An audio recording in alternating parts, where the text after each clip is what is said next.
এক বান্দা আল্লাহ তাআলার কাছে গুনাহ মাফ চাইলে, আপনারা এই মাত্র শুনলেন, ইবলিসকে আল্লাহ তাআলা চ্যালেঞ্জ ছুড়ে বলছে যে আমিও আমার বান্দাকে, বান্দা যতক্ষণ মাফ চাইতে থাকে, তুই যত ধোকাই দাও, আমি আমার বান্দা মাফ চাইতে থাকলে আমি মাফ করতেই থাকব।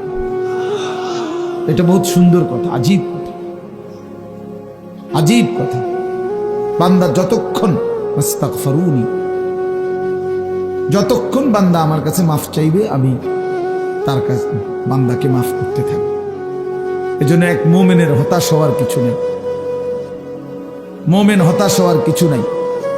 ওয়াল্লাযীনা ইযা ফাআলু ফাহিশাতান আও যালামু আনফুসাহুম যাকারুল্লাহ ফাস্তাগফিরু লিযুনুবিহিম ওয়া মান ইয়াগফিরুয যুনুবা ইল্লাল্লাহ ওয়া লাম ইউসিররু আলা মা ফাআলু ওয়া হুম ইয়ালামুন। আল্লাহ তাআলা বলেন, আমার বান্দা যখন অশ্লীলতা, বেহায়াপনা, অসভ্যতা, নোংরামি, নাফরমানি, পাপ করতে করতে এমনকি নিজের উপরে একেবারে জুলুম করে ফেলছে, নেকি বলতে কিছুই নাই, গুনার সাগরে হাবুডুবু খাচ্ছে, আল্লাহ তাআলা তাকেও আশ্বাস দিছে সে যেন আমি আল্লাহকে স্মরণ করে, বান্দা যেন আমাকেই মনে করে এবং আমি আল্লাহর কাছে নিজের গুনাহের জন্য মাফ চায়, তওবা করে, আল্লাহকে যেন বলে, আল্লাহ আপনি ছাড়া আমাকে মাফ করবে কে? আর আমি জেনে বুঝে আর করব না, আমি ছেড়ে দিলাম।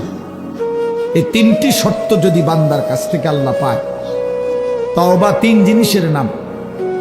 পেছনের গুনাহ সমূলে ছেড়ে দেওয়া, কালউ মা কান, একদম গোড়া সহ গুনাহ সম্পূর্ণ ছেড়ে দেওয়া, আন ইয়াজিমা আন লা ইয়াউদা ইলাইহা আবাদান, এ কথার মজবুত সিদ্ধান্ত দেওয়া যে মাওলা এমন নাফরমানি আমি আর করব না। আর আন ইয়ানদামা আলাইহা, লজ্জিত আর অনুতপ্ত হয়ে চোখের এক ফোঁটা পানি ফেলে আল্লাহ তাআলার কাছে মাফ চাওয়া। বান্দা যদি এই তিন শর্ত পুরা করে, বান্দা যদি বলতে পারে দিল থেকে, আল্লাহ আমি গুনাহ ছেড়ে দিলাম, আর করব না, ওয়াদা দিলাম, আমি লজ্জিত মাওলা, আমি মাফ চাইলাম, আল্লাহর কসম, আল্লাহ বলেন উলাইকা জাযাউহুম মাগফিরাতুম মির রাব্বিহিম, আমিও ওয়াদা দিলাম বান্দা 90 বছরের গুনাহ আমি একসাথে মাফ করে দিলাম। আসমান ছোঁয়া, হুজুর শুনছেন, আপনারা বলছেন, লাউ বালাগাত যুনুবুকা আনানাস সামা, আল্লাহ বলছে বান্দা তোমার গুনাহ যদি আসমান পর্যন্ত পৌঁছে যায়, তবুও যদি মাফ চাও, আমি কোনো পরোয়া করি না, আমি আল্লাহ হক আদায় করে তওবা করলে আমি মাফ করে দেব। গাফারতু লাকা ওয়ালা উবালি, আমি মাফ করে দেব।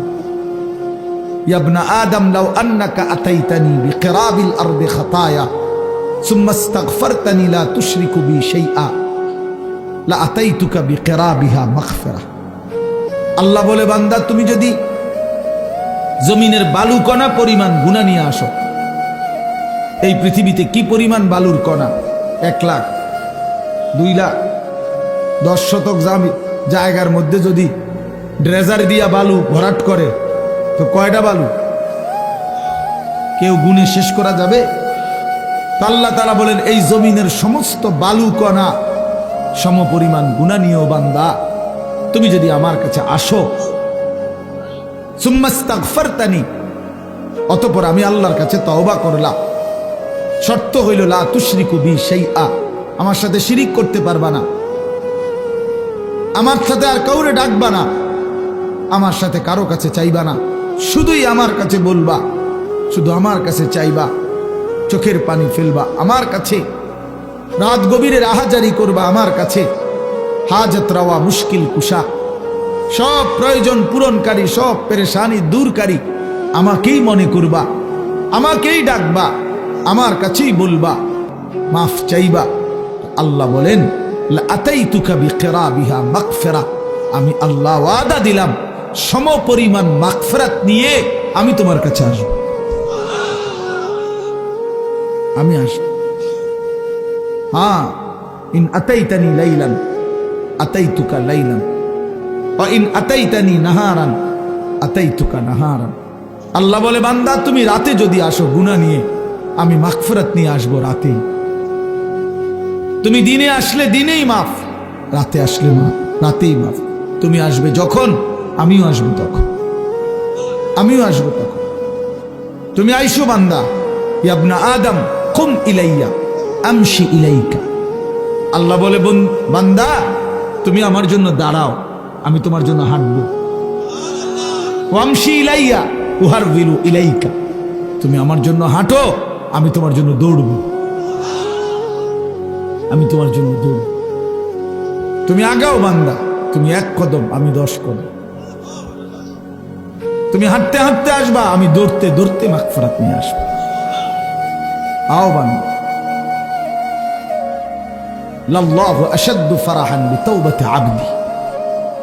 আল্লাহর নবী সাল্লাল্লাহু আলাইহি সাল্লাম বলেন, আল্লাহ তাআলা সবচেয়ে বেশি খুশি হন, সবচেয়ে বেশি খুশি হয়, আশাদ্দু ফারাহান, সবচেয়ে বেশি খুশি হয় নবী বলছেন, বিতাওবাতি আবদিহি, তার বান্দা যখন তওবা করে। হুজুর যখন বলতেছিলেন আমারও দিল ছুঁয়ে গেছে। হ্যাঁ ঠিকই, 2024 সালের একটা বছর আমারও তো হায়াত থেকে চলে গেছে। এই 1 বছরে আমি কত শত শত মাহফিলে এই তারিখ বলছি, 2024। আমার মনে হয় আল্লাহর ইচ্ছায় এই আজকের এই বিদ্যাকূট মাহফিলেই আমি শেষবারের মতো বললাম 31শে ডিসেম্বর 2024।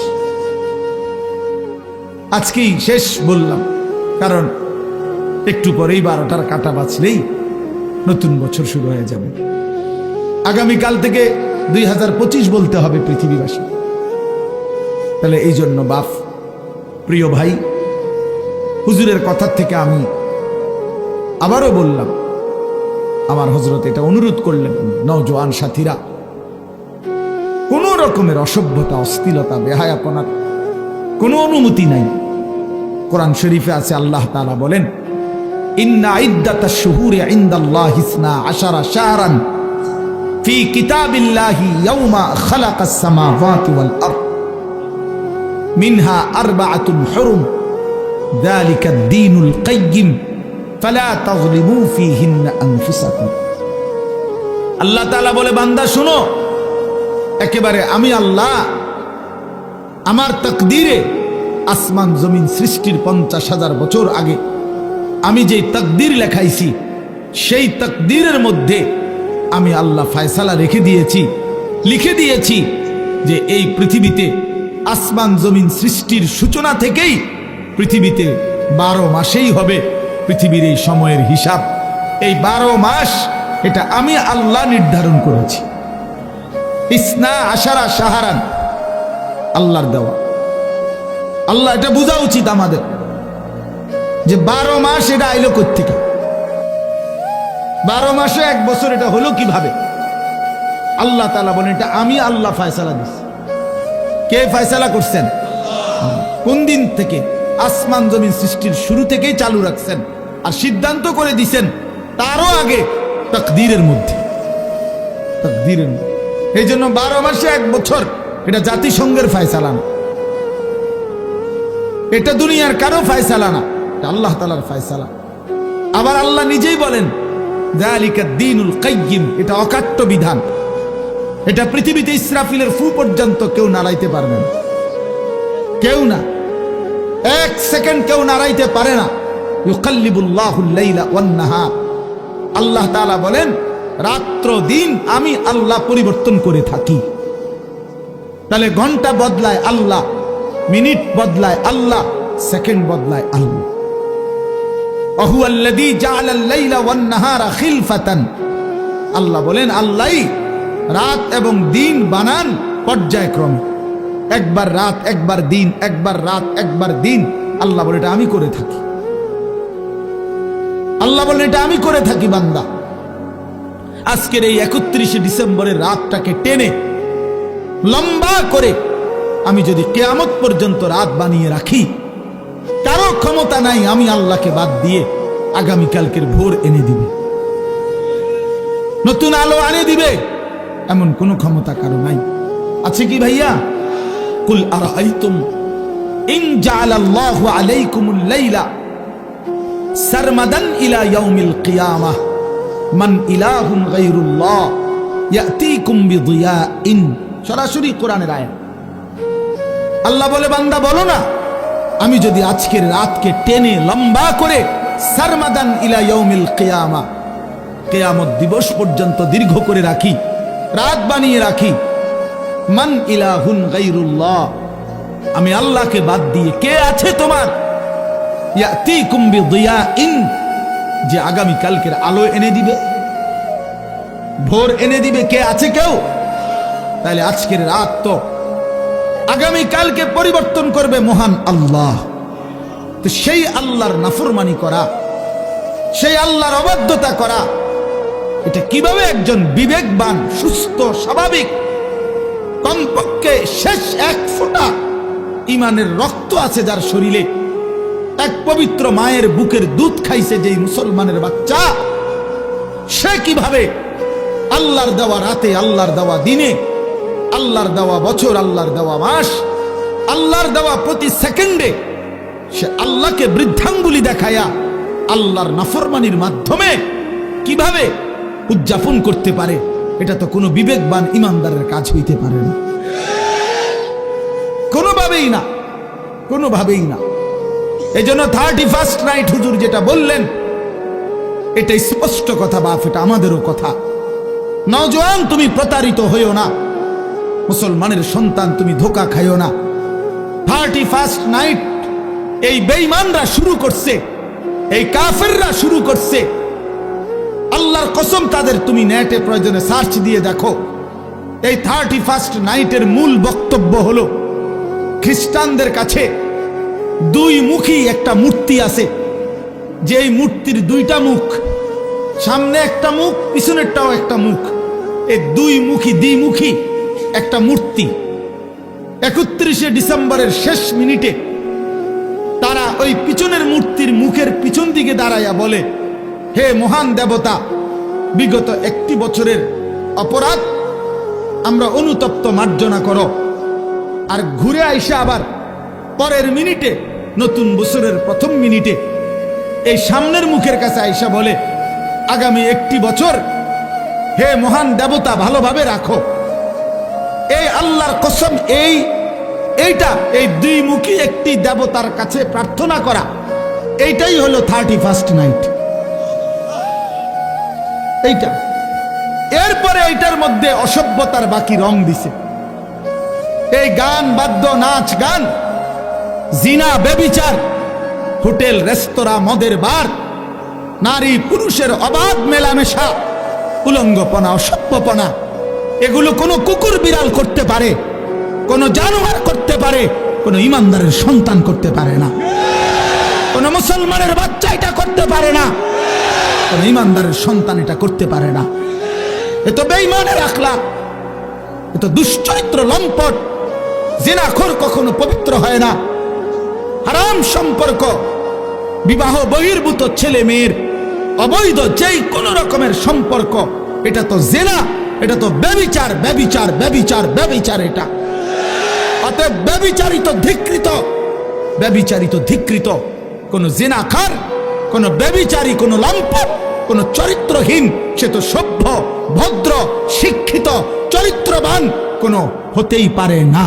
এই জন্য 31st নাইট যারা উদ্বোধন করে, উদ্বোধনের নাম করে, উদযাপনের নাম করে নাচে, গায়, ফুর্তি করে, এরা অসভ্য, এরা অসভ্য, এরা অসভ্য, এরা চরিত্রহীন, এরা লম্পট, এরা লম্পট, এরা লম্পট ছাড়া কিচ্ছু না।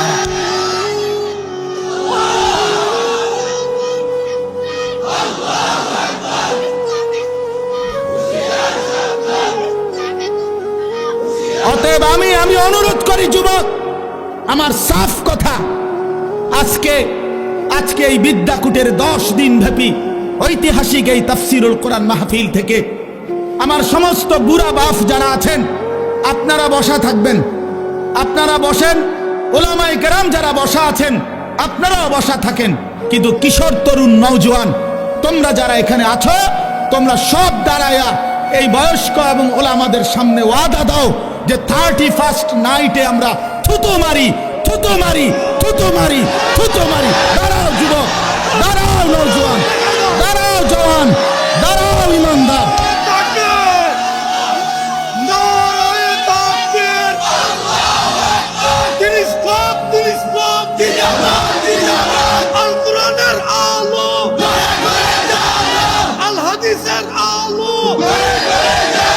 বলেন যে 31st নাইটে থুতু মারি, থুতু মারি, বলো থুতু মারি, থুতু মারি।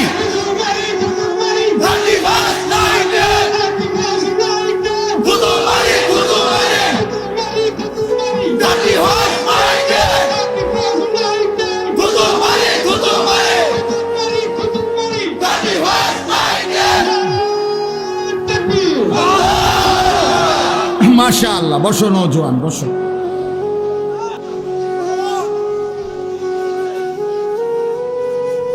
ইনশাআল্লাহ আগামীর নওজোয়ান তোমরা, আগামীর ইসলাম তোমাদের হাতে ইনশাআল্লাহ, আগামীর কালেমার পতাকা উড়বে তোমাদের হাতে ইনশাআল্লাহ। 2024 সালের বিদায় নিচ্ছে, 2 উইকেট পড়ছে 2024 সালে ইনশাআল্লাহ। আমার ব্যক্তিগত কথা হলো, অনেকে অনেকভাবে 2024 সালকে মূল্যায়ন করছে। আমার ব্যক্তিগত মূল্যায়ন হলো 2024 সাল উইকেট পড়ার বছর। এবছর প্রথম উইকেট পড়ছে 5ই আগস্টের জালেমের পলায়নের মাধ্যমে। এই বছর দ্বিতীয় উইকেট পড়ছে 8ই ডিসেম্বর সিরিয়ার আরেক জালেম বাশার আল আসাদের পতনের মাধ্যমে। অতএব 5ই আগস্টে 1 উইকেট পড়ছে, 8ই ডিসেম্বর আরেক উইকেট পড়ছে। এই জন্য এবছর বোলিং ভালো হয়েছে, কড়া বোলিং হয়েছে। 24 সাল উইকেট পড়ছে ভালো, ইনশাআল্লাহ আগামীতে আরো উইকেট পড়বে। আগামীর উইকেট ইসরায়েলের ওই কুত্তা প্রধানমন্ত্রী নেতানিয়াহুর উইকেট, ইনশাআল্লাহ ওই উইকেটটাও পড়ে যাবে ইনশাআল্লাহ। ফিলিস্তিনের বিজয় হবে ইনশাআল্লাহ, কালেমার বিজয় হবে ইনশাআল্লাহ। এত রক্ত, এত শাহাদাত, এত খুন, মুমিনের এত রক্তের বিনিময় মহান আল্লাহ দেবে। আল্লাহ আছে, এখনো আছে। যে মালিক 5ই আগস্টের জালেমকে পলায়ন করতে বাধ্য করেছে, 8ই ডিসেম্বরের জালেমকে পলায়ন করতে বাধ্য করেছে, সেই মালিক ইসরায়েলের কুত্তাকেও পলায়ন করতে দিবে ইনশাআল্লাহ। গুজরাটের কসাই ইমানদার মুসলমানকে ইন্ডিয়ার জমিনে গুজরাটে হত্যাকারী যেই জালেম, সেই নরেন্দ্র মোদীর উইকেটটাও পড়ে যাবে ইনশাআল্লাহ।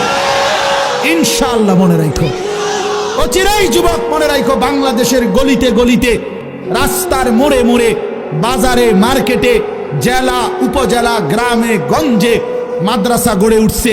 মুসলমানের সন্তান দলে দলে আল্লাহর কোরআন পড়তেছে, হাফেজে কোরআন হইতেছে। সমাজের দিন মজুর একেবারে খেতে খামারে কাজ করে, তারাও তাদের সন্তানকে হাফেজ বানাচ্ছে। সমাজের একেবারে উচ্চ পদস্থ ব্যক্তি যারা, তারাও তাদের সন্তানকে কোরআনের হাফেজ বানাচ্ছে। এটাই প্রমাণ করে আগামীর পৃথিবী ইসলামের পৃথিবী ইনশাআল্লাহ, আগামীর পৃথিবী কোরআনের পৃথিবী ইনশাআল্লাহ। অতএব 130 কোটি ভারতীয় বেঈমান আমাদেরকে চোখ রাঙ্গাইলে আমরা এক বিন্দুও ভয় পাই না। 130 কোটি ইন্ডিয়ার বেঈমানকে আমরা গণাত ধরি না, গণায় ধরি না। আমগরে আলু দিবে না, আটা দিবে না, পেঁয়াজ দিবে না। আলু, পাটা, আটা, পেঁয়াজ তার আব্বার। মোদি তোর আব্বার এগুলো বলে। মাশাআল্লাহ, মাশাআল্লাহ। অতএব এটা কারো বাপের না, তাদের আলু, আটা, পেঁয়াজ এগুলো মোদির বাপের বলে, ভারতের আব্বার এগুলো। তোদেরকে বেটা 130 কোটি বেঈমানকে যিনি প্রতিদিন চাল, ডাল, আলু, পেঁয়াজ, ভাত, মাছ খাওয়ায়, তিনি তো আমার আল্লাহ বেটা। আরে আমার আল্লাহ, আমি আজকে যারে এশার নামাজে সেজদা দিছি তিনি তোরে খাওয়ায়। আমি আজকে যারে মাগরিবে সেজদা দিছি তিনি তোরে খাওয়ায়। আমি আজকে যারে আসরের নামাজে সেজদা দিছি তিনি তোদেরকে খাওয়ায়। আমি যারে জোহরে সেজদা দিছি তিনি তোদেরকে খাওয়ায়। আমি ফজরে যারে সেজদা দিছি তিনি তোদেরকে খাওয়ায়। বেঈমান, আমার আল্লাহ তোরে খাওয়ায়, তুই আমারে ধমক দেস কেন? কথা বলেন না কেন? ওরা আমগো ইমানদারকে ধমক দেয়। মন্ডাসে এখন গিয়ে কই নাই বেড়া পাগলামি করো। হ্যাঁ, মাটি ছোট হইতে পারে, মাতৃভূমি ছোট হইতে পারে, 56,000 বর্গ মাইলের লাল সবুজের ওই পতাকার মাঝখানের যে লাল, এটা রং না, এটা শহীদের খুন। অতএব রক্তের বিনিময়ে আজাদি, খুনের বিনিময়ে স্বাধীনতা। কি তামাশা! এদেশ, এই জাতি, এই মাতৃভূমির সন্তানরা যে রক্ত দিতে জানে, এটা তো আমাদের মানচিত্রেই আছে, আছে না? আমাদের এই লাল সবুজের পতাকার লাল, এটা তো শহীদের খুন। অতএব কোনো পরোয়া করার কিছু নেই। ইনশাআল্লাহ যুবক মনে রাখো, আরে আনিস কোনোদিন হয়তো থাকবে না, মাওলানা মিজান থাকবে না, ওলামায়ে কেরাম আমরা হয়তো থাকবো না, কিন্তু আগামীর পৃথিবী দেখবে ইনশাআল্লাহ দিল্লির লাল কেল্লাতে কালেমার পতাকা উড়বে ইনশাআল্লাহ। ইনশাআল্লাহ মনে রাখো, ইনশাআল্লাহ কোনো অসুবিধা নেই। আমরা শহীদ হইলে কোনো সমস্যা নাই। বাংলাদেশে কোনো ষড়যন্ত্র বাস্তবায়ন হবে না। ইসকনের গুন্ডা সন্ত্রাসীদের ষড়যন্ত্র বাংলাদেশে বাস্তবায়ন হবে না। সাদের গুন্ডা, সাদের সন্ত্রাসী এই বাহিনীর দ্বারাও এদেশে দাওয়াত ও তাবলীগের মধ্যে যারা, যেই গুন্ডারা ঢুকছে, যেই গুন্ডারা সাদের নাম ধরে, ওই ভণ্ড প্রতারক মুনাফিক, তার গুন্ডা সন্ত্রাসীরাও এদেশে টিকবে না ইনশাআল্লাহ। দিল্লির সাদ জানে না এটা বাংলাদেশ, এটা বাংলাদেশ, এটা দিল্লি না, সে জানে না এটা। অতএব এদেশের লক্ষ লক্ষ ওলামায়ে কেরাম, তাওহীদি জনতা, ইমানদারের কলিজায় খুন দিয়েছে। টঙ্গীর বিশ্ব ইজতেমার পবিত্র জমিনকে রক্তে ভাসাইছে যারা, ওরা গুন্ডা, ওরা সন্ত্রাসী, সাদ ভণ্ড। বলো সাদ ভণ্ড, সাদ ভণ্ড, সাদ ভণ্ড। অতএব সাদের কোনো কার্যক্রম, তার অনুসারীদের কোনো কার্যক্রম বাংলাদেশে হতে দেওয়া হবে না। এদেশ শাহজালালের, শাহপরানের, এদেশ ওলামায়ে কেরামের, এদেশ হাটহাজারীর আল্লামা শাহ আহমদ শফি রহমতুল্লাহ আলাইহ। নাফরমান এখন হেফাজতে ইসলাম চিনে না, আল্লামা মামুনুল হক চিনে না, আমাদের ওলামায়ে কেরামকে চিনে না। মামুনুল হক তার বাপ মামুনুল হককে চিনে না, হেফাজতে ইসলামকে চিনে না। আরে বেটা বেঈমান, এখনো 2013 সালের 5ই মের রক্তের গ্রান শাপলা চত্বরে গিয়া নাক লাগাও, রক্তের গ্রান পাইবা। ওলামায়ে কেরামের পবিত্র তাজা খুনের রক্তের গ্রান লাগবে। এখনো এখনো রক্ত শুকায় নাই শাপলা চত্বরে। ওরা মুসলিম লেবাসধারী। আরে কোন কাফেরে মারলে মুসলমান মেনে নিতাম, যে নেতানিয়াহু মারছে, মুদিয়ে মারছে, ট্রাম্পে মারছে, মনটারে বুঝাইতাম। মুসলিম পরিচয়ধারী সারা দিন মিয়া, সারাটা দিন ইজতেমার মাঠে কাজ করছে যেই মানুষগুলো, এই লক্ষ লক্ষ সারা পৃথিবীর ইমানদারদের জন্য মাঠ তৈরি করে 5 ওয়াক্ত নামাজ পড়ে রাত্রি গভীরে যে মানুষগুলো একটু ঘুমাইছে, ঘুমন্ত ইমানদার মুসলমানকে মুসলিম পরিচয়ধারী কোনো ব্যক্তি কিভাবে হত্যা করতে পারে, কিভাবে রক্ত ঝরাই? আরে সাদ তুই কি করলি? ওয়াসিফ তুই কি করলি? করলি কি? কি করলি তুই? ইমানদারের রক্ত ঝরাইলি কেমন? মুসলমানের রক্ত ঝরাইলা কেমন? যে হাফেজ সাহেব তালেবে ইলমদেরকে আল্লাহর কোরআন পড়ায়, ওই হাফেজ সাহেব তো কোরআনের পৃষ্ঠা উল্টায় আঙ্গুল দিয়া, এমন পবিত্র হাফেজ সাহেবের আঙ্গুল কাইটা ফেলে দিছে। এই জন্য আপনারাও সতর্ক থাকবেন, এই ভণ্ড সাদের কোনো অনুসারী যেন নবীনগরের জমিনে না থাকে। সাবধান মুসলমান, কোন ষড়যন্ত্রকারী বাংলাদেশে তার ষড়যন্ত্র বাস্তবায়ন করতে পারবে না ইনশাআল্লাহ। আল্লাহ তাআলা আমাদেরকে তৌফিক দান করেন। এই যে যুবকদের এই আশা, ইনশাআল্লাহ আপনাদের এই ব্যাপক উপস্থিতি প্রমাণ করে আল্লাহর কোরআনের জন্য এই জাতি প্রস্তুত আছে ইনশাআল্লাহ, দ্বীনের জন্য প্রস্তুত আছে ইনশাআল্লাহ। আল্লাহ তাআলা উলামায়ে কেরামের আহ্বানে আল্লাহর দ্বীনের জন্য আপনারা লড়বেন তো ইনশাআল্লাহ? হাত তুলে বলেন ইনশাআল্লাহ। লড়বেন তো ইনশাআল্লাহ? উলামায়ে কেরামের তত্ত্বাবধানে থাকবেন তো ইনশাআল্লাহ? আল্লাহ তৌফিক দান করেন, আল্লাহ কবুল করেন।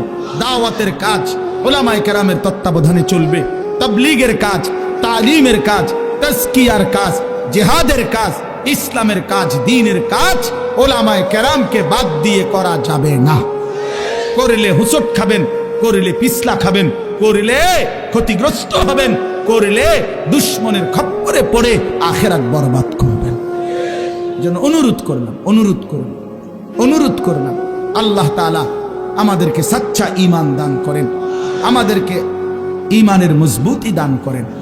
ভাই বললেন মাশাআল্লাহ, আমার হুজুর বলছেন এতক্ষণ তওবার কথা, ফিরে আসার কথা। তো এক যুবক, এক ভাই যোগাযোগ করছে, সে তার জিন্দেগি পাল্টাইতে চায়। আমি তো হুজুর আলহামদুলিল্লাহ প্রতিনিয়ত অসংখ্য যুবকের চিঠি আমার কাছে আসে, চিঠি দেয়, কাগজে লিখে, মোবাইলে মেসেজ পাঠায়, আমার ঘনিষ্ঠ সাথীদের কাছে জানায়। আলহামদুলিল্লাহ প্রতিদিন বিশ্বাস করেন বাংলাদেশের যুবক ছেলেরা আল্লাহর দিকে ফিরতেছে, গুনাহ ছেড়ে দিচ্ছে ইনশাআল্লাহ। গুনায় মজা নাই, নারীর ছবি দেখতে দেখতে আর সুখ নাই, উলঙ্গ দৃশ্য দেখতে দেখতে আর সুখ নাই।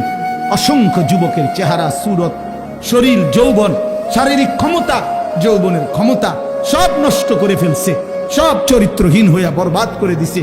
আজ দুদু অন্ধকার ছাড়া, মরিচিকা ছাড়া আর কিছুই দেখে না। এজন্য যুবক ছেলে তোমাদেরকে বলি, ভাই নষ্ট হইও না, নষ্ট হইও না। 7 জন যুবক হিম্মত করে দাঁড়াইছিল, আসহাবে কাহাফের 7 জন যুবক। আল্লাহ তাআলা তাদের ঈমান, পুরা দেশ কাফের, আর এই 7টা যুবক প্রথম ঈমানদার হয়ে দাঁড়াইছিল। আল্লাহ বলছে তোমরা ঘুম যাও, তোমাদের ঈমানে আমি আল্লাহ খুশি হলাম, তোমাদের পক্ষ হয়ে পুরা জাতির সংশোধনের কাজ আমি আল্লাহ করে দিচ্ছি। তোমরা ঘুম যাও, আমি ঘুমো। 309 বছর পরে আল্লাহ এই 7 যুবককে ঘুম থেকে উঠাইয়া আল্লাহ বলছে এবার এলাকায় গিয়া হাঁটো, ঘুরো, যাও, দেখে আসো, দেখবা বাদশাহ ইমানদার, জনগণও ইমানদার। কি ঘটনা! আসহাবে কাহাফ 7 যুবক। হুজুর আমি এইবার প্রতি বছর আমি সন্দ্বীপ যাই মাহফিলে, চট্টগ্রাম সন্দ্বীপ উপজেলায়। এই সন্দ্বীপে বঙ্গোপসাগর পার হইয়া যাইতে হয় স্পিড বোটে, অনেক মানে ভয়ের এই জায়গাটা পার হওয়া অনেক দূর। তো প্রতি বছরই আমরা যাওয়ার চেষ্টা করি, বাংলাদেশের সব ওলামায়ে কেরাম যায় সন্দ্বীপে। বড় বড় বুজুর্গ, আমাদের শায়েখে সন্দ্বীপী ইদ্রিস সন্দ্বীপী রাহমাতুল্লাহর মতো মহান বুজুর্গ সন্দ্বীপের। তো এই বছর গত বছর 2023 সালের অক্টোবর নভেম্বর মাসে, এই একটা কারগুজারি শুনেন, অক্টোবর নভেম্বর মাসে 4টা কলেজের ছেলে, ওরা আপনার প্রতিদিন ফজরের নামাজ জামাতে পড়ে, তো পইরা সাগরের পারে হাঁটে। একদিন তারা গত বছর নিজেদের মধ্যে বলতেছে যে আচ্ছা আমরা যে প্রতিদিন ফজর পড়ি, হাঁটি, তো আমরা একটা কাজ করি, চলো না হাইটা আমরা এই সকাল টাইমটা আমাদের বন্ধুদেরকে ফজরের নামাজের জন্য উঠাই, ফজর ক্যাম্পেইন, ফজরের জন্য গণসংযোগ করি, চলো।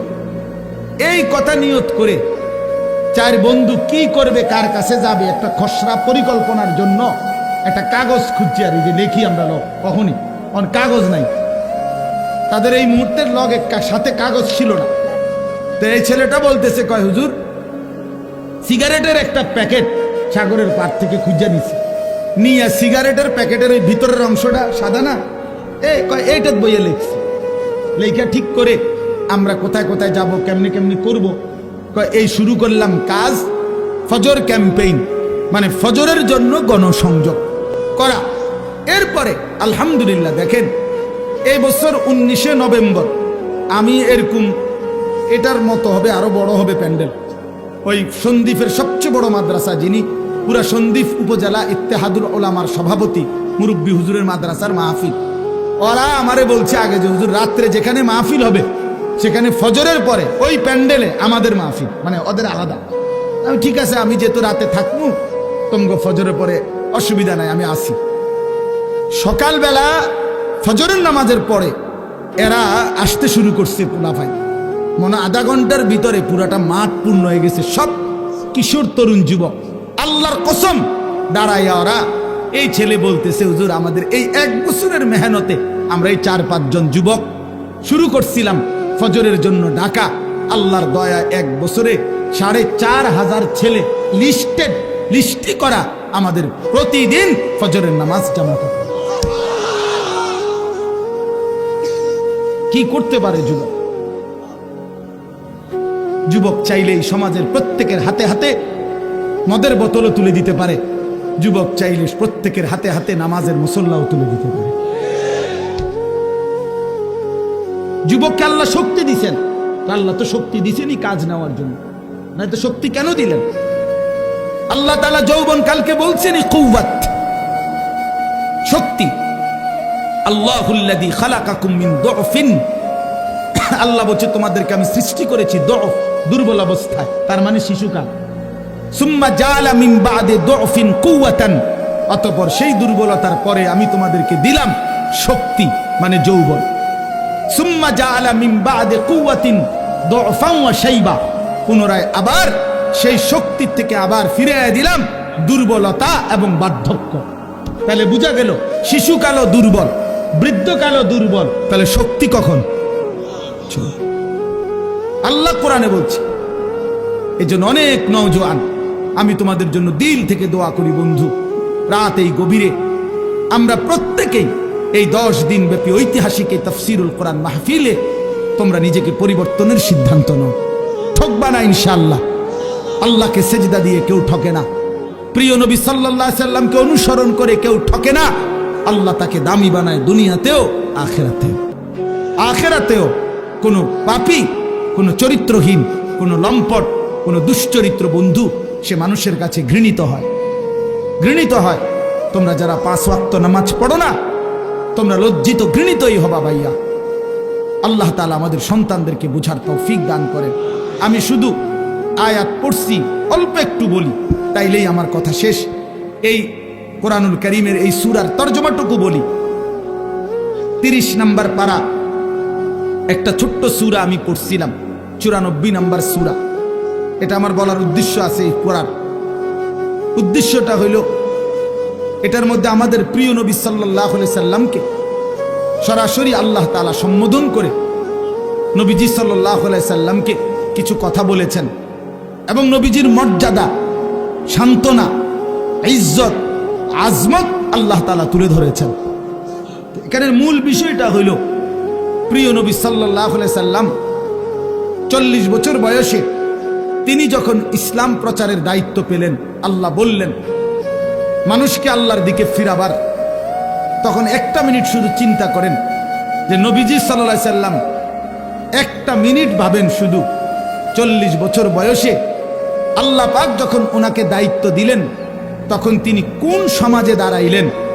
1 নম্বর কথা হলো আল্লাহ তাআলা তাকে যেই জিম্মাদারি দিলেন, এই দায়িত্ব পালনের জন্য এই মুহূর্তে তার সাথে একজন সহযোগিতাকারী কেউ নাই। প্রথম দিন কল্পনা করেন যে কেউ নাই, উনি একাই। আচ্ছা, 2 নাম্বার, সমাজের ডান দিক থেকে বাম দিকে, উত্তর দিক থেকে পূর্ব, দক্ষিণ দিকে, পূর্ব থেকে পশ্চিম দিকে, অর্থাৎ এই সমাজের নবীর সমাজটা একটা জায়গায় তাকাইলে কোথাও কোনো আলো নাই, কোথাও কি নাই, মানে এই আলো না। ইনসানিয়াত, মনুষ্যত্ব বলতে, মানবতা বলতে কিচ্ছু নেই। আল্লাহ চেনে না, আখিরাত চেনে না, ইবাদত বুঝে না, মৃত্যু কি জানে না, কবর কি বুঝে না, আখিরাত বলতে কিছুই জানে না। পৃথিবীর সমস্ত অপরাধ এক কথায় যা হইতে পারে তার সব কিছু তারা তখন করতেছে, ঠিক কিনা? চুরি, ডাকাতি, জিনা, ব্যভিচার, মদ, জুয়া, সুদ, ঘুষ, ধর্ষণ, নির্যাতন, লুণ্ঠন, ছিনতাই, রাহাজানি, মূর্তি পূজা, শিরিক, কুফর, সব কিছু 16 আনা। এখন এই অবস্থায় একটি গোটা পৃথিবীর মানুষকে সংশোধনের জন্য একজন রাসূলকে দায়িত্ব দেওয়া হইল। উনি যদি 1 মিনিট চিন্তা করে, হায় আল্লাহ কোন দিক দিয়ে শুরু করব, কেমনে শুরু করবো, বুঝামু কেমনে, কারে কমু কিতা, যে এই পরিমাণ সদর বদর রিবাইল করবো কেমনে আমি? ঠিক না কথাটা? চিন্তা করলে কি পরিমাণ অন্ধকার। আমরা ইতিহাসের বইতে বলছি যে 3W ছিল আরবের মানুষদের নিত্যদিনের অভ্যাস। 3টা ডব্লিউ, ইংরেজি ডব্লিউ আর কি, একটা অক্ষর আছে না ইংরেজিতে, একটা হলো ওয়ার মানে যুদ্ধ, মারামারি, 2 ওমেন নারী, 3 ওয়াইন মানে মদ। যুদ্ধ, নারী, মদ, এই 3 জিনিস ছিল তাদের নিত্যদিনের কাজ। মারামারি, হানাহানি, মদের আড্ডা, জুয়ার আড্ডা, নারীর আড্ডা, এই ছিল জীবন।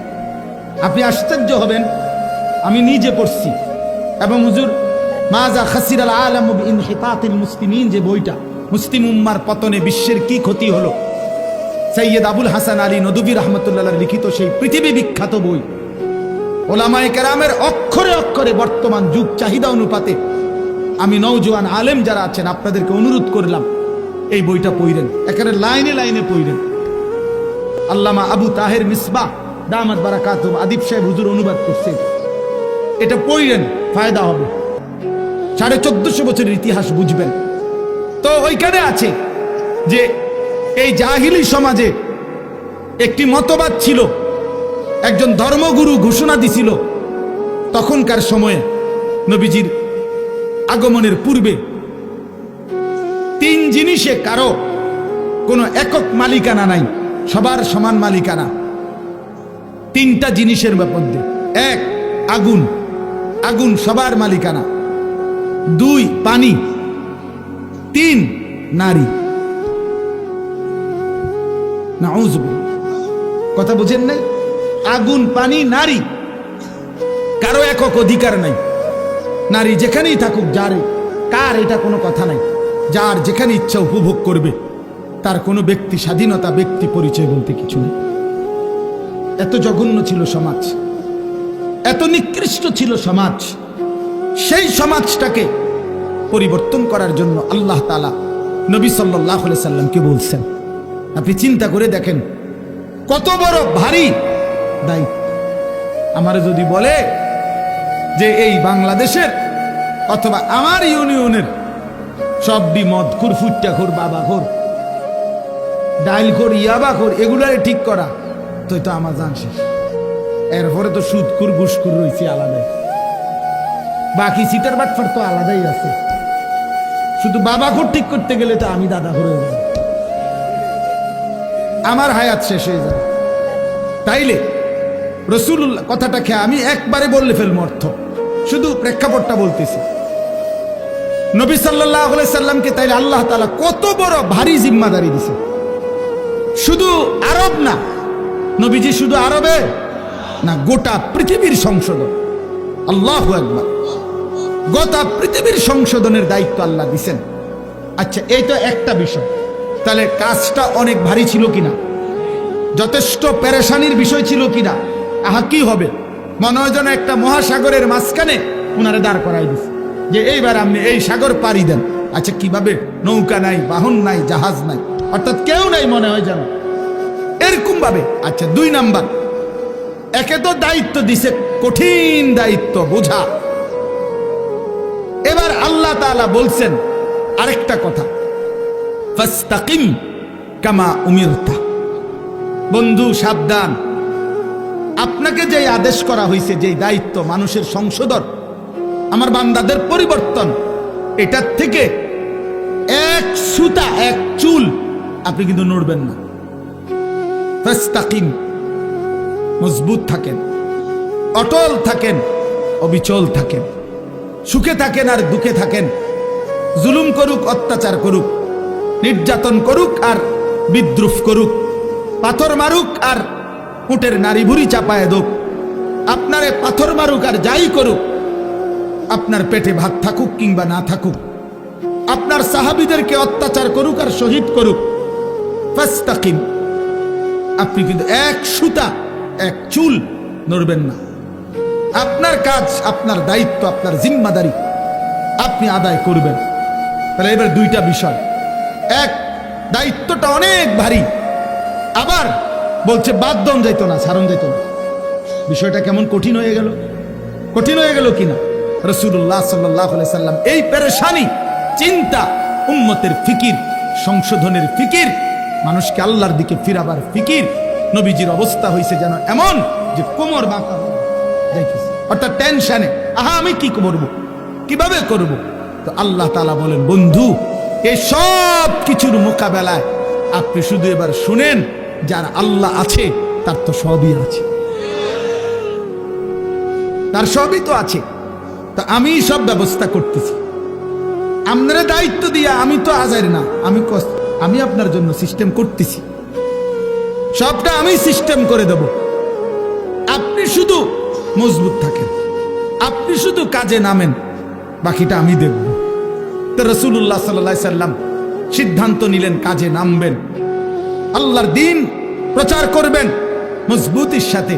তো আল্লাহ তাআলা বলেন, এবার আমার কুদরতি ব্যবস্থাপনা আপনার জন্য শুনেন। এক, আলাম নাশরাহ লাকা সাদরাক, আমি আল্লাহ প্রথম আপনার দিল, আপনার কলিজার ভিতরে ইলম, হিকমত, আখলাক, হিম্মত, ইস্তেকামত, শুজাআত, বীরত্ব, যা দরকার আল্লাহর দ্বীন পৃথিবীর শেষ প্রান্ত পর্যন্ত পৌঁছাবার জন্য, তার সবটা আমি আল্লাহই আপনার সিনাতে দিয়ে দিলাম।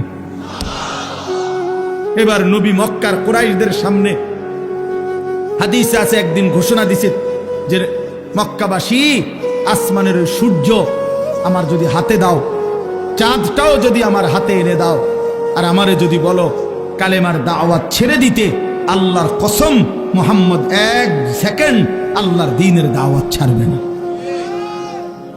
এই কলিজার মধ্যে আল্লাহ এমন ঈমান দিয়েছে, ওয়াল্লাহি লা ওয়াদাতুমুশ শামসা ফি ইয়ামিনি ওয়াল কামারা ফি ইয়াসারি ওয়া আমারতুম আন আতরুকা হাযিহি দাওয়া লান আতরুকাহা হাত্তা উনাফিজাহা আও আমুতা ইলাল্লাহ। হয় জমিনে কালেমা বাস্তবায়ন হবে, নয় আমি শহীদ হয়ে আল্লাহর কাছে ফিরে যাব, কিন্তু মাঝখানে কোনো কম্প্রোমাইজ নেই, মাঝখানে কোনো কিছু নাই, এইরকম মজবুত।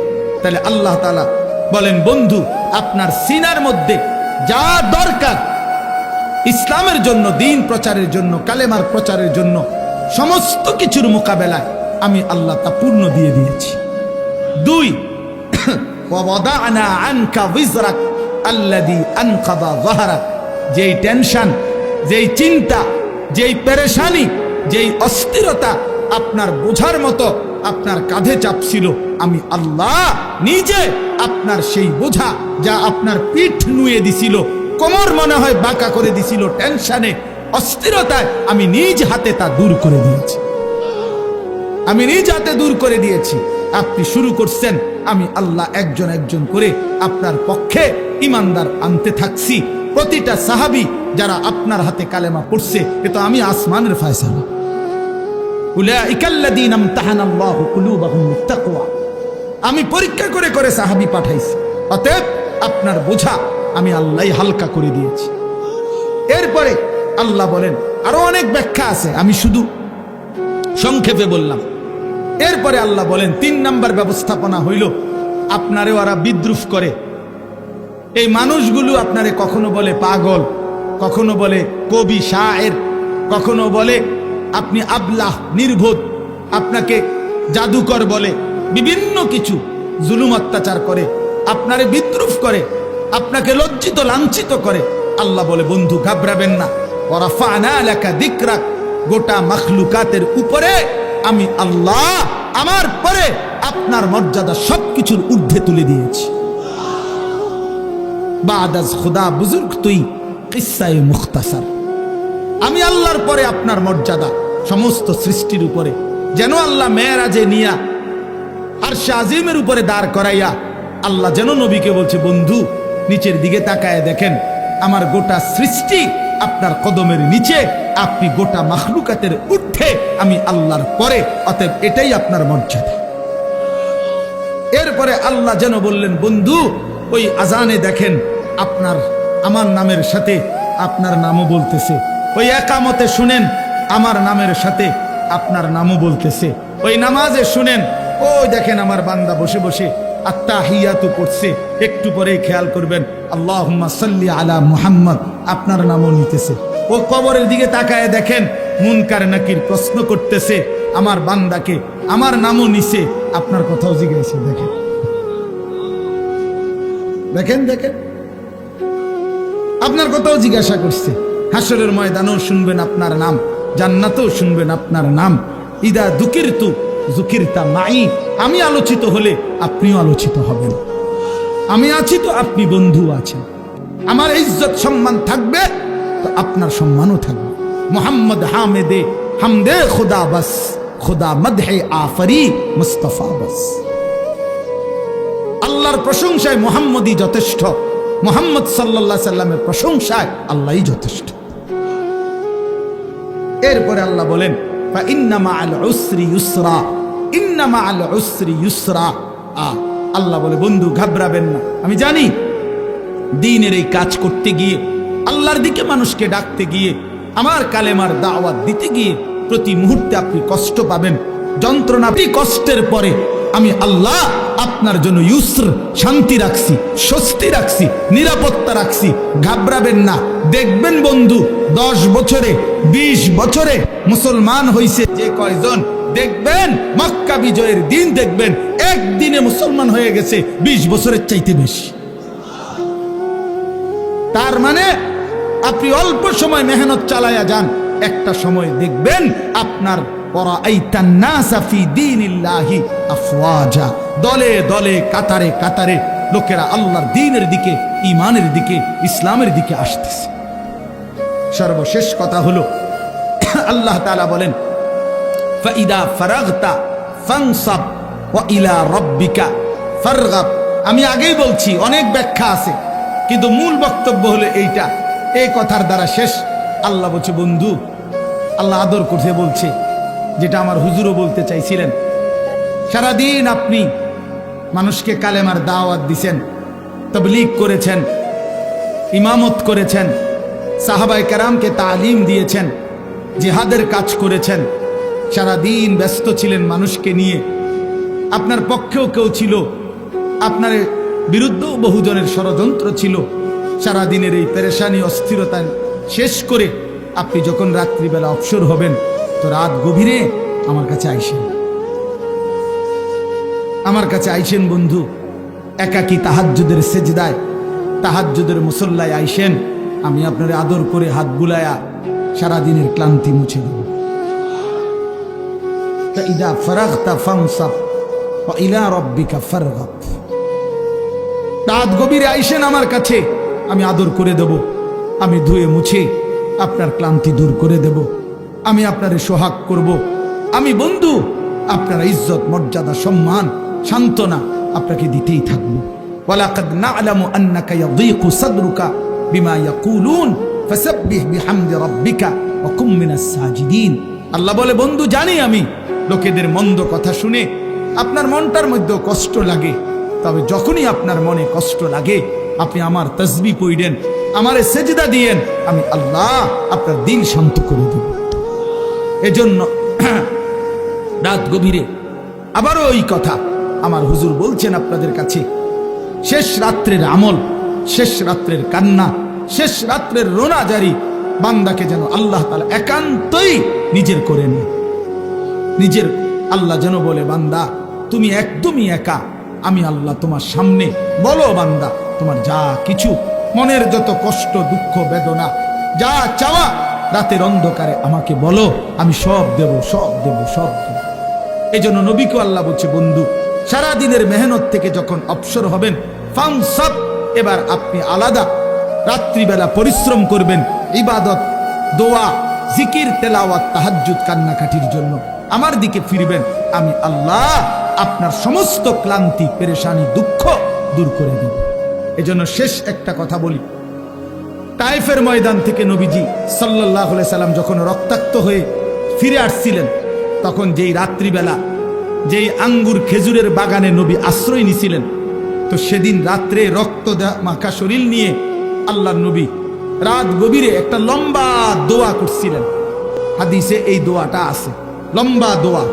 নবীজি সারাটা শরীর রক্তাক্ত, পায়ের জুতার সাথে লেগে গেছে জমাট রক্ত।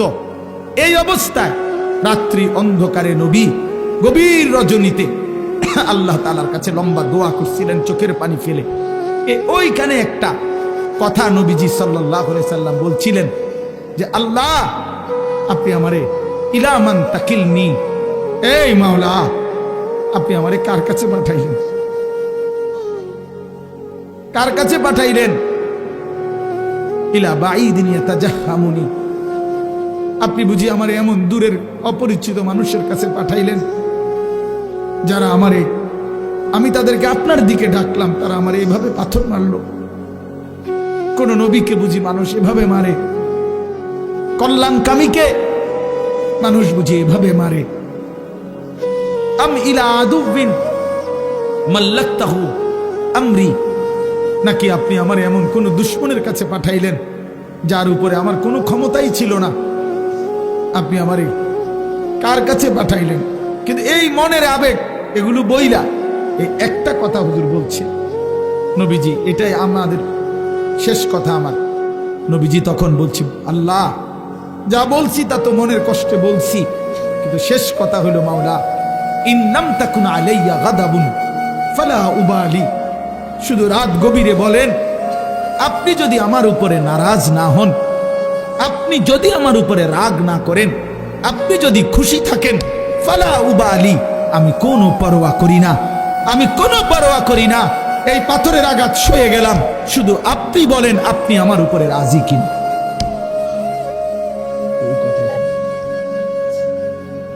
মাওলা যদি বলেন আপনি খুশি, আমার সারা দেহ রক্ত ঝরুক, কোনো অসুবিধা নেই। এজন্য সাদ তুমি ভালো করো নাই, তুমি তোমার গুন্ডা সন্ত্রাসী দিয়ে ইমানদারের রক্ত ঝরিয়েছ, কিন্তু তুমি জানো না রক্ত ঝরানো, শহীদের খুন ঝরা, এ তো রাসূলুল্লাহ সাল্লাল্লাহু আলাইহি সাল্লামের দেহ মুবারক থেকে ঝরেছে।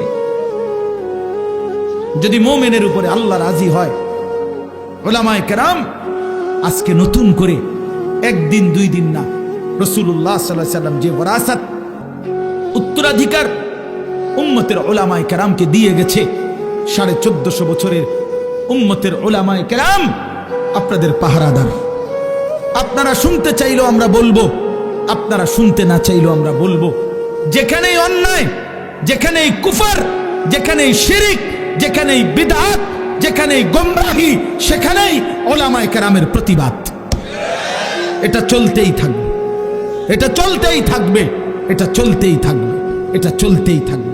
এই জন্য যুগ যুগ ধরে উলামায়ে কেরাম আপনাদের ঈমান আমলের পাহারাদারি করে, পাহারাদারি করে। ইমাম মুহাম্মদ রাহমাতুল্লাহ আলাইহি সারা রাত ঘুমাইতেন না, আমরা কিতাবে নিজে পড়ছি। ইমাম আবু হানিফার ছাত্র ইমাম মুহাম্মদ সারা রাত ঘুমাইতেন না, মাসআলা লিখতেন, ফতোয়া লিখতেন। তো উনারে জিগাইতো, হযরত আপনি ঘুমান না কেন? উনি বলতো, জানো এই দেশবাসী আমার মতো এক মুহাম্মদ ছোট্ট, তার উপরে ভরসা করে তারা ঘুমায়, তারা ভাবে মুহাম্মদ জেগে আছে, সে আমাদের জন্য শরীয়তের মাসআলা গবেষণা করতেছে, আমাদের যা জরুরত আমরা তা তার কাছে জিজ্ঞাসা করে নেব, এই আশায় সাধারণ জনগণ আরামসে ঘুমায়। যে মানুষ আমাদের উপরে ভরসা করে ঘুমায়, আমি কেমনে ঘুমাই তাদের এত বড় দায়িত্ব নেই। কাইফা আনামু ওয়ান নাসু ইয়ানামুনা তাওয়াক্কুলান আলাইনা, এই আরবি আবার, আমি কিভাবে ঘুমাবো অথচ মানুষ তো আমার উপরে আস্থা রেখে যে মুহাম্মদ জেগে আছে, সে লিখতেছে, সে মাসআলা লিখতেছে। আল্লাহ তাআলা আপনাদের সবাইকে কবুল করে নেন। আজকের এই তাফসীর মাহফিলে আল্লাহ তাআলা আপনাদেরকে ভরপুর বরকত দান করেন। কোরআনের সাথে থাকবেন তো ইনশাআল্লাহ, আল্লাহর দ্বীনের উপরে থাকবেন তো ইনশাআল্লাহ, উলামায়ে কেরামের সাথে থাকবেন তো ইনশাআল্লাহ। হ্যাঁ, আল্লাহ তাআলা আপনাদেরকে কবুল করেন, তৌফিক দান করেন। 10 দিন ব্যাপী তাফসীরুল কোরআন মাহফিলের সমস্ত আলোচনা আল্লাহর কোরআনের নূর আমাদের দিলের মধ্যে আল্লাহ জ্বালায় দেন। আমিন। সুবহানাল্লাহি ওয়া বিহামদিহি। আল্লাহর জন্যই জমা হওয়ার তৌফিক দান করেছেন, এজন্য আমরা সকলেই বলি আলহামদুলিল্লাহ। মুআজ্জাজ মুহতারাম হাজিরিন, এতক্ষণ পর্যন্ত যিনি নসিহত পেশ করেছেন, তিনি আমার সরাসরি উস্তাদ। আপনারা শুনছেন হুজুরের কাছে। ছোটবেলায় দারুল আরকাম মাদ্রাসা যখন প্রথম যে বছর শুরু হয়েছে, আমি সেই বছরেরই ছাত্র, একদম প্রথম বেস। আমাদেরকে দিয়েই হুজুর মাদ্রাসা, মেড্ডা পীর বাড়ি হুজুরের পুরান বাড়ি ছিল, ওই বাড়ির পাশে একটা মসজিদ ছিল। মসজিদে আমাদেরও ওস্তাদ মৌলানা ওসমান গনি সাহেব, ওনার বাড়ি হলো বেড়তলা, আমরা বেড়তলা হুজুর বলতাম। উনি ছিলেন ওই মসজিদের ইমাম। ওই মসজিদের ইমাম সাহেবের একটা ছোট কামরা হুজরা ছিল, মক্তবের মতো। ওই ঘরেই প্রথম এই দারুল আরকাম মাদ্রাসার পড়ালেখার কার্যক্রম শুরু হয়েছে। আমি ওই কামরার ছাত্র, আলহামদুলিল্লাহ। এরপরে আমরা এক বছর পরে ঘাটুরা 1 নম্বর গ্যাস ফিল্ডের পাশে, একদম গ্যাস ফিল্ডের সাথেই লাগা একটা বাড়ি হুজুর ভাড়া করছিলেন। ওই ভাড়া বাড়িতে ছিলাম 1-1.5 বছর। এরপরে আমরা সেখান থেকে এখন যে পুলিশ লাইনের সামনে যে দারুল আরকাম মাদ্রাসা, ওইখানে আমরা আসছিলাম নিজস্ব জায়গায়। সেখানে প্রথম টিনের ঘর, এর মাধ্যমে আমরা পড়ালেখা শুরু করছিলাম। আর এখন যেই পুরান মসজিদ দারুল আরকাম, ওই মসজিদের অনেক কাজ আমরা করছিলাম নিজেরা। ছাদ ঢালাইয়ের এক অংশ আমরা কাজ করছিলাম ছাত্ররা। অনেক স্মৃতি আছে জীবনের, আলহামদুলিল্লাহ। প্রিয় ওস্তাদ সেই ছোটবেলায় অনেক আদর করতেন, অনেক দোয়া করতেন। কাতার থেকে বড় বড় শায়েখ আসতো তখন দারুল আরকামে। আমরা ছোটবেলায় আরবিতে বক্তব্য দিতাম, কলম হাদিয়া দিত আমাদেরকে শায়েখরা, খুব খুশি লাগতো। তো আলহামদুলিল্লাহ সারাটা জীবন হুজুরকে সেই ছোটবেলা থেকেই দেখছি। মানুষের ফিকিরে, দেশ জাতির কল্যাণে, অন্যায়ের বিরুদ্ধে, বাতিলের বিরুদ্ধে। এই বয়সেও এই অসুস্থ দুর্বল, আপনারা জানেন হুজুর অ্যাক্সিডেন্ট করছে, চলতে ফিরতে অনেক কষ্ট হয়। এরপরেও প্রতিনিয়ত ফজরের পর থেকে শুরু করে রাত পর্যন্ত এই ব্যস্ততা।